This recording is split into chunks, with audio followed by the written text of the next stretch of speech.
Law graduate हो तो सबसे पहले यही सवाल आता होगा कि भाई एलएलबी तो हो गई, लेकिन अब क्या करें।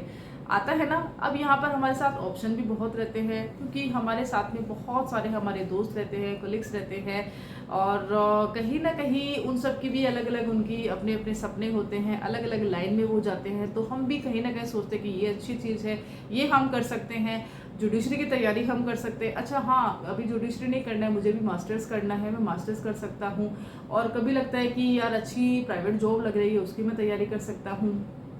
बहुत सारी चीज़ें होती है ना, लेकिन कहीं ना कहीं ऐसा रहता ही है कि भाई आखिर करे तो करे क्या। अब जैसे ये सारी चीज़ें नहीं हुई है, अगर आप में कम्युनिकेशन स्किल आते हैं, अगर आपको लगता है कि भाई मेरे को तो एडवोकेसी ही करनी है, मेरे को तो वकालत ही करनी है, तो वहाँ पर भी आपकी जो है रहती है कि भाई आपके 4-5 दोस्त हैं, मिलके वकालत कर रहे हैं, रोज़ कोर्ट जा रहे हैं, लेकिन वहाँ पर भी आपको लगता है कि नहीं, हमने गलत रास्ता चूज़ कर लिया है। तो पता कैसे चलेगा कि भाई आपको चाहिए क्या, कैसे पता चलेगा। तो देखिए, आप खुद अपने भविष्य के निर्माता हो, आप खुद जानते हैं, लेकिन कहीं ना कहीं होता है ना कि एक टाइम के बाद हमें पता चलता है कि आखिर हमें चाहिए क्या। ठीक है, आपके लॉन्ग टर्म गोल जब तक नहीं बनते हैं, आपको नहीं पता चलेगा कि आप कौन सी लाइन में जाते हैं।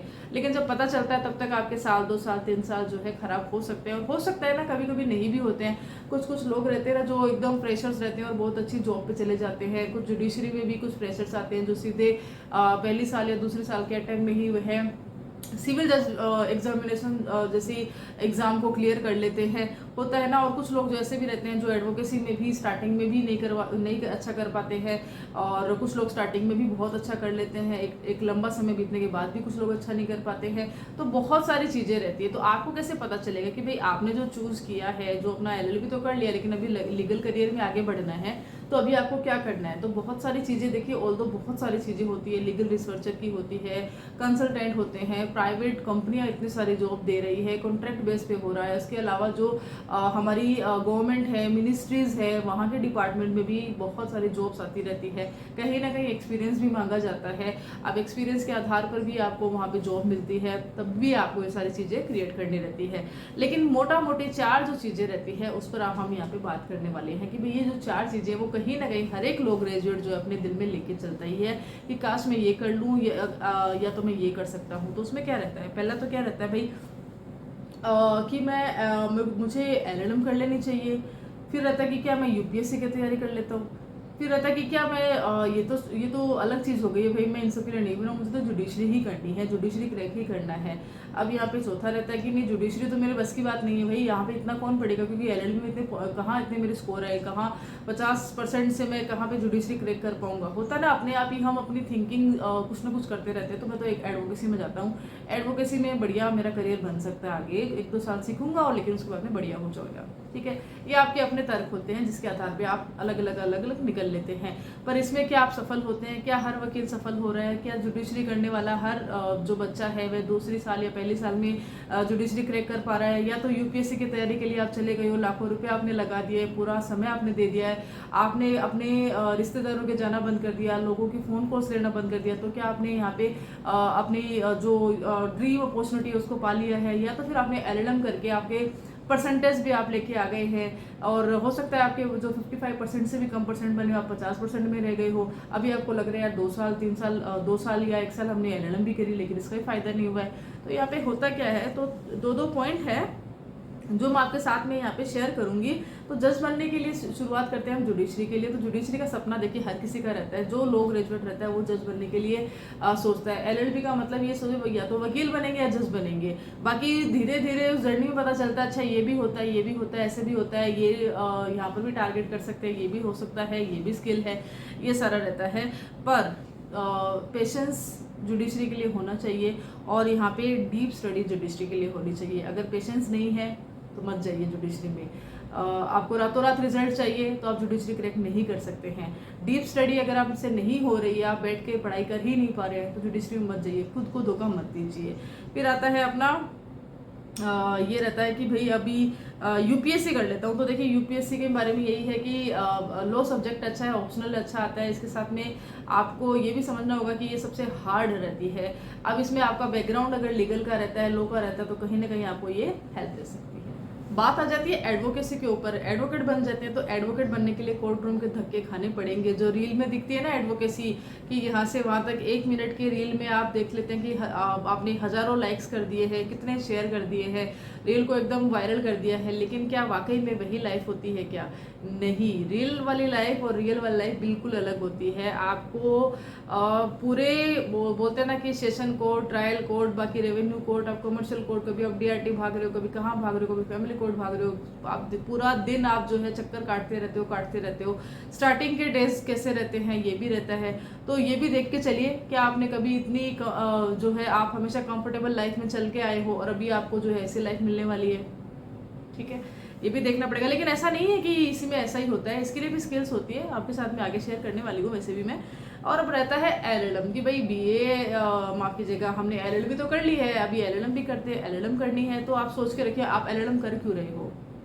एलएलएम करने के बाद भी आपको वकालत कर रहे हो। एलएलएम करने के बाद आप जुडिशरी की तैयारी कर रहे हो। एलएलएम करने के बाद आप कहीं प्राइवेट में जॉब कर रहे हो। तो आपका एलएलएम करने का पर्पस क्या है? तो अगर आप टीचिंग में अच्छे हो, अगर आपको ऐसा लग रहा है कि भैया आप जो है नेट कर सकते हो, आप जो है पीएचडी करने वाले हो, आप पढ़ाई करवा सकते हो, ये सारी चीज़ें अगर आपको लगता है, या तो फिर देखिए स्पेशलाइजेशन भी होते हैं ना, कई सारी लो जो ये फॉर्म्स होती है वो भी देखती है। तो अगर वो माइंड में नहीं है, वो गोल क्लियर नहीं है, तो एलएलएम भी क्यों कर रहे हो? तो रहता है ना। तो चलिए थोड़ा सा इसमें रहता है कि थोड़ा हम इसके बारे में जान लेते हैं कि भाई अगर आप जुडिशरी की तैयारी कर रहे हो तो आपको क्या करना चाहिए। एलएलएम करना चाह रहे हो तो आप क्या ध्यान में रखो। एडवोकेसी करनी है तो एडवोकेट साहब रहते हैं, वकील साहब रहते हैं सबसे अच्छे, मैं तो यही बोलूँगी क्योंकि मैं खुद वकील साहब हूँ। अब बात कर लेते हैं चौथे नंबर वाली। तो चौथे नंबर वाली क्या है, आगे देखिएगा। तो सबसे पहला रहता है अपना जुडिशरी।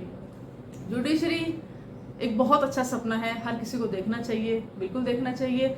लेकिन इसके साथ साथ क्या रहता है, प्रिपेयरिंग आपकी पहले से ही होनी चाहिए। कहने का अर्थ है कि अगर आप फाइनल सेमेस्टर में आ रहे हो, उससे पहले तक आपको अपनी किताबों पे अच्छे से पकड़ होनी चाहिए कि हाँ सेक्शंस आपको रोज आपको सेक्शंस पढ़ने हैं, डेली आपका टाइम टेबल होना चाहिए। ये जुडिशरी रहती है। लॉन्ग टर्म प्लानिंग होनी चाहिए कि भाई आपका लॉन्ग टर्म प्लानिंग नहीं है, आज कितना पढ़ा है, कल कितना पढ़ा है, आगे में कौन सी जो है टारगेट मेरी जुडिशरी वाली हो सकती है, या मैं राजस्थान को टारगेट करूँ या तो अदर 2 को टारगेट करूँ। तो 2 और जुडिशरी क्या क्या मांग रही है सिलेबस में, उसको भी मुझे टारगेट करना चाहिए। ऐसा नहीं कि खाली एप्लीकेशन फॉर्म भर दिया और मेरे एग्जामिनेशंस है, ऐसा नहीं करना है। ठीक है, और बाकी सुधारात्मक प्रवृत्ति आप में होनी चाहिए। मुझसे गलती हो गई थी 2021 में, मैंने आरजेएस एग्जामिनेशन दिया फॉर एन एग्जाम्पल, है ना, मैं किसी का भी एग्जाम्पल दे सकती हूँ यहाँ पे।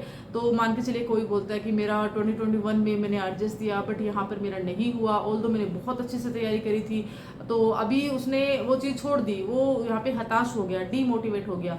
इससे बेटर क्या रहता कि भाई आपने देखना है कि भाई आपने 2021 में जो एग्जामिनेशन दी थी, आपने मेंस क्लियर कर लिया था लेकिन आप इंटरव्यू में रह गए थे, या तो आपने प्री क्लियर कर लिया, आपने मेंस में रह गए थे। जहाँ पर भी आपने वहाँ उस समय की कमी रह गई थी, उस समय की कमी को आप कमी मत मान के उसमें सुधार कीजिए, सुधारात्मक प्रवृत्ति लाइए कि भाई अगर मेरे यहाँ पे मार्क्स कम आए हैं, इस सब्जेक्ट में ऐसे मार्क्स आए हैं तो क्यों आए हैं, यहाँ पे मैं और क्या बेटर कर सकता हूँ। इंटरव्यू में मुझसे ये सवाल पूछे गए थे लेकिन मैं इन सवालों का जो सवालों का जवाब मुझे देना चाहिए था वह मैं नहीं दे पाया, नहीं दे पाई। तो मैं इस बार ऐसा क्या करूँ कि जो मैं इंटरव्यू जो पैनल बैठता है सामने, वो मुझे बिल्कुल इंटरव्यू में पास करके छोड़े। तो ये सारी सुधारात्मक प्रवृत्ति अगर आप में नहीं होती है तो कैसे काम चलेगा। फिर रहता है डिसिप्लिन। अगर आप डिसिप्लिन में रहते हैं तो आप जुडिशरी का सपना बिल्कुल देखिए। ठीक है, तो बाकी आपके स्किल्स है, आपको पता रहता ही है, इंटरव्यू की प्लानिंग कैसे होती है, सारी चीज़ भी आपको देख के चलना होता है।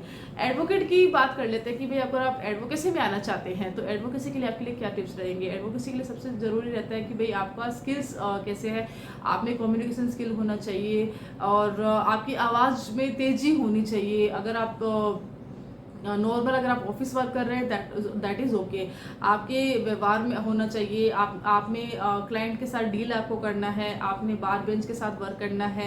और क्योंकि ये कॉम्पिटिटर के हिसाब से देखें तो अगर आप वकालत करते हैं तो आपके सामने बहुत सारे वकील साहब रहते हैं, तो यूनिटी आपको मेंटेन करके रखनी पड़ती है। और दूसरा ये रहता है कि कॉम्पिटिटर वाली फीलिंग आपको नहीं लानी रहती है, तो यहाँ पर ये भी आपको करना रहता है। बाकी देखिए ये मान के चलिए कि 2 से 3 साल आपको लग सकते हैं, नहीं लगेंगे लेकिन लग सकते हैं, तो ये पेशेंस हल्का सा आप रख सकते हैं। बाकी मैं ये नहीं बोलती कि पेशेंस इस तरह का रखो। अगर आप में स्किल्स, अगर आप बिल्कुल फ्रेश लो ग्रेजुएट है और अभी के अगर आपने लो करी है तो आपको बहुत सारी चीज़ें हैं वो आप कर सकते हो। मेनली रहता है कि आपके क्लाइंट आप पे भरोसा करे, क्लाइंट का जो स्पीडी जस्टिस है उस पर आप वर्क कर सकते हो। बहुत सारी चीज़ें हैं जो आपको लाइमलाइट में लेके आ सकती है। लाइमलाइट इन द सेंस कि वो वाला नहीं कि आप अलग से इसमें ऐसा है कि भाई आप में इतना वर्क, आप में इतनी स्किल्स है कि आप एक अच्छे अधिवक्ता के रूप में लोगों के सामने आ सकते हो, क्योंकि हमें वर्बली ही सामने आना होता है। हम हमारा एडवर्टाइजमेंट अलग से जाके नहीं कर सकते हैं। बोल्ड बनना है और कम्युनिकेशन स्किल आपका बेटर होना चाहिए, कम्युनिकेटिव आप होनी चाहिए। और हाँ, सीनियर के अंडर आप जो है वकालत जरूर करना। सीनियर के अंडर अगर आप वकालत करते हो तो आपको बहुत सारे फायदे हैं, वो आपको यहाँ पे पता चल जाएगा। देखिए सीनियर के अंडर वकालत करने के क्या क्या फ़ायदे हैं, वो सारी चीज़ पे एक अलग बड़ा कंटेंट है, बहुत अलग से उस पर वीडियोस बन सकता है। काफ़ी सारी बातें हैं जो मैं आपके साथ शेयर कर सकती हूँ, जो आपकी बहुत यूज़फुल हो सकती है, लेकिन इस वाले वीडियो में नहीं कर पाऊंगी, वीडियो ज़्यादा लंबा हो जाएगा। हाँ, अगर आपकी डिमांड होती है तो अलग से उस पर वीडियो बना दूंगी।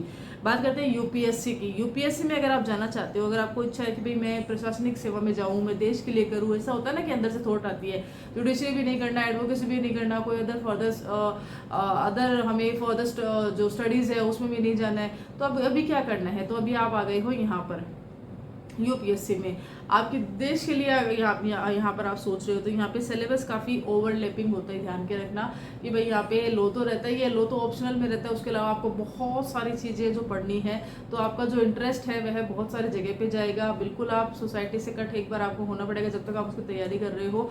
खाली लीगल पॉइंट पर बात नहीं होती है, बहुत सारी जगह पर बात होती है। लेकिन इसमें भी अच्छी चीज़ क्या रहती है?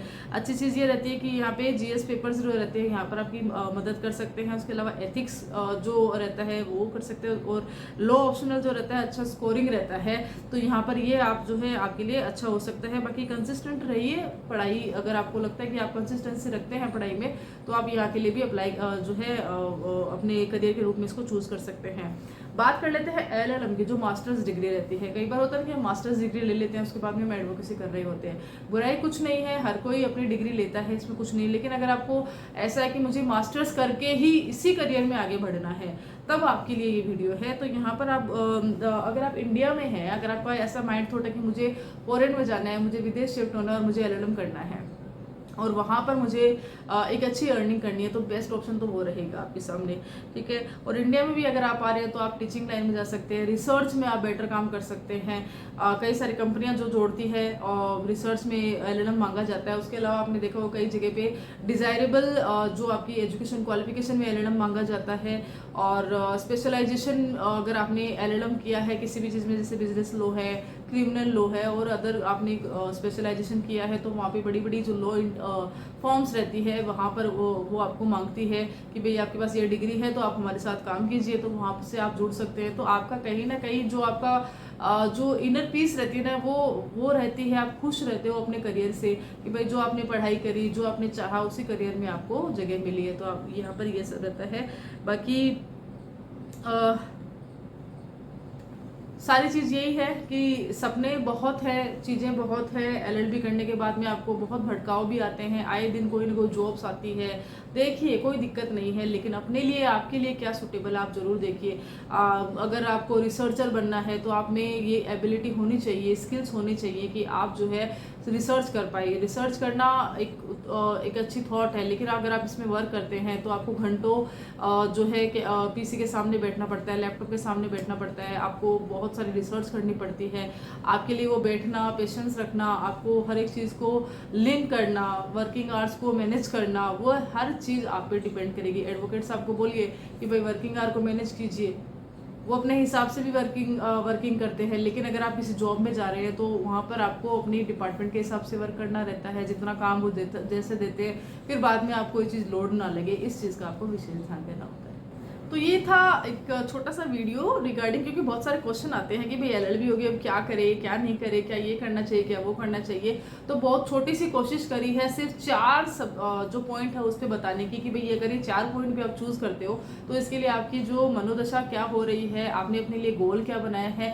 और हाँ, सबसे इम्पोर्टेंट है, अगर आपके पास में अपना गोल नहीं है ना, तो आपके पास में कुछ भी नहीं है। बैठ के सबसे पहले आपने क्या पढ़ाई करी, आप क्या करना चाह रहे हो, सपने देखना अच्छी बात है, लेकिन उस सपने को आपको एजुकेशन में डालना है, उसको थिंकिंग वर्क में डालना है, तो आप कैसे करोगे? उसके लिए अपना गोल बिल्कुल तैयार कीजिए कि भाई आज मैं यहाँ पे हूँ, आगे 2 सालों में मेरी स्थिति क्या रहने वाली है, मैं अगर मैं यहाँ पे इस तरह से वर्क कर रहा हूँ या कर रही हूँ तो।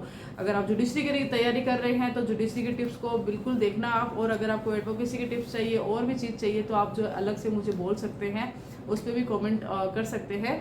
मैं आपके लिए अलग से वीडियोस जो है यहाँ पे क्रिएट कर दूँगी। Thank you so much.